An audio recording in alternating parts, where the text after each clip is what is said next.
হেই, কি অবস্থা সবার? আলহামদুলিল্লাহ আমি অনেক ভালো আছি। সো হে বিউটিফুল পিপল, আমি সামিরা তাবাসসুম। তো আজকে আমার বানানোর প্ল্যান ছিল চিকেন মাঞ্চুরিয়ান, সেটা একদম ফেল হয়ে আমি বানিয়ে ফেলছি মুরগির মাংস। তো চলো কীভাবে কী করি সেটা নিয়ে থাকছে আজকে আমার ভিডিও।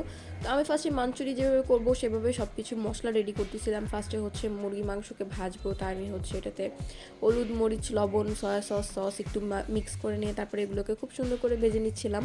আমি আগে ফার্স্টে ভাবছিলাম যে খুব ভালো করে সবগুলোকেই ভেজে নেব, কারণ এটা যতটা ভাজবো তাহলে তো তত টেস্ট হবে, তাই না? তো সেই অনুযায়ী হচ্ছে আমি দুইবারে মুরগির মাংসগুলোকে খুব সুন্দর করে ভেজে নিচ্ছিলাম। তো এখানে আমি কিভাবে ভুল করি সেটা নিয়েই আজকে আমি বলবো। তো তারপরে হচ্ছে সবগুলো ভাজা শেষে হচ্ছে আমি একটু বেশি করে তেল নিই, তারপরে হচ্ছে পেঁয়াজ, তারপরে মরিচ সবগুলা দিয়ে দিই।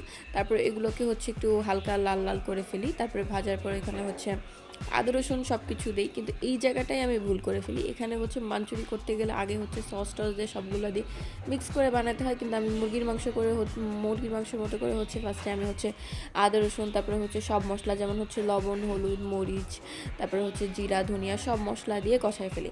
তো তারপরে হচ্ছে আমি যে একটা স্পেশাল সস বানাই সেটা হচ্ছে সস দিই, সয়া সস দিই, ভিনেগার দিই, ওয়েস্টার সস দিই, এইগুলো সস দিয়ে আর একটু হচ্ছে মরিচের গুঁড়া দিয়ে এই সসটা বানাই। তো একটু অর্ধেক এই সসটা দেওয়ার পরে সব মুরগির মাংসগুলোকে আমি হচ্ছে দিয়ে দিই। তো তারপরে হচ্ছে ভালো ভালো করে হচ্ছে নাড়াচাড়া করার পরে অনেকক্ষণ দমে রাখি। যেহেতু যখন দেখছি হচ্ছে যে আমি মাঞ্চুরি করতে একদমই ভুল করে ফেলছি, তো এখন কী করতে হবে, সেটাকে তো সুন্দর করে ঠিক করে মুরগির মাংস বানাতে হবে, তাই না? তো তারপরে হচ্ছে ঢাকনা উঠানোর পর ভালো করে কষানোর পরে, যেহেতু এটা মুরগিটা কষাইতে হবে, বাকি সসগুলো দিয়ে খুব ভালো করে হচ্ছে আমি কষায় নিচ্ছিলাম। আর আমি যেহেতু মনে হচ্ছিলো যে আমার মাংসটাকে ভালোভাবে সিদ্ধ করতে হবে, তাই হচ্ছে আমি পানি দিয়ে মাঝখানে পানিও দিয়েছিলাম, ওটা ক্লিপ হয়তো নেওয়া হয়নি। তারপরে হচ্ছে আমি যেটা মাঞ্চুরির জন্য ক্যাপসিকাম রাখছিলাম ওটাও মুরগির মাংসে দিয়ে দিছি। তো ক্যাপসিকামগুলো দেওয়ার পরে সব কিছু দেওয়ার পর আর একটু হালকা মাংস রান্না করার পরে এই তো আমার মুরগির মাংস রেডি। তো এটা খেতেও অনেক বেশি টেস্ট হয়েছিল। আর আমি হচ্ছে মাঞ্চুরির একটা ভিডিও অবশ্যই আপলোড দিয়ে আপনাদের সাথে শেয়ার করব। তো আজকের জন্য এতটুকুই, ভালো থাকবেন। নেক্সট ব্লগ অবশ্যই খুব তাড়াতাড়ি নিয়ে আসবো। আল্লাহ হাফেজ।